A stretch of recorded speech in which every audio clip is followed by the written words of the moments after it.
మీ car కి best ceramic coating premier care Apexer car detailing studio for contact.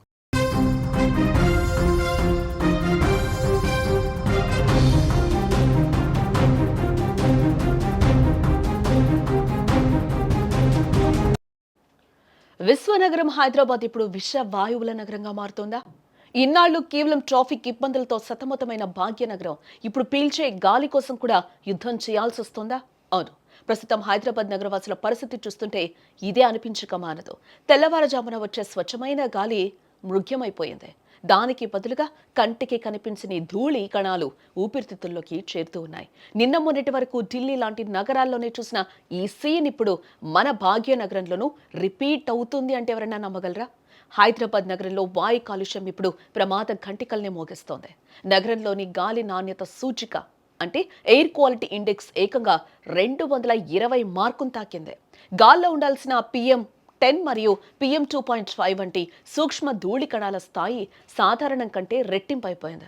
దీనివల్ల సాధారణ ప్రజలు మాత్రమే కాదు, ముఖ్యంగా చిన్న పిల్లలు మరియు వృద్ధులు శ్వాస తీసుకోవడానికి చాలా ఇబ్బందులు పడుతున్న పరిస్థితులు కనిపిస్తున్నాయి ప్రస్తుతం. ఆస్తమా మరియు ఇతర ఊపిరితిత్తుల సమస్యలున్న వారికి ఇది నరకప్రాయంగా మారుతుందని కూడా చెప్పుకోవచ్చు. నిజానికి గాలి నాణ్యత అనేది 50 లోపు ఉంటేనే అది ఆరోగ్యకరమైన గాలి. ఒకవేళ అది 100 వరకు ఉన్నా మేనేజ్ చేయొచ్చు.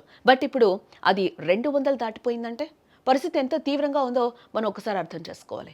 నగరంలోని బొల్లారం, పటాన్చెరు వంటి పారిశ్రామిక ప్రాంతాలతో పాటు సాఫ్ట్వేర్ హబ్ అయిన HCU, రద్దీగా ఉండే సోమాజిగూడ మరియు జూ పార్క్ పరిసరాల్లో కాలుష్యం గరిష్ట స్థాయికి చేరిందని సెంట్రల్ పొల్యూషన్ కంట్రోల్ బోర్డు గణాంకాలు అయితే చెప్తూ ఉన్నాయి. అలాగే సనత్ నగర్, మలక్పేట్, నాచారం వంటి ఏరియాల్లో కూడా పరిస్థితి మరింత దారుణంగా మారుతోందని కూడా చెప్తూ ఉన్నారు.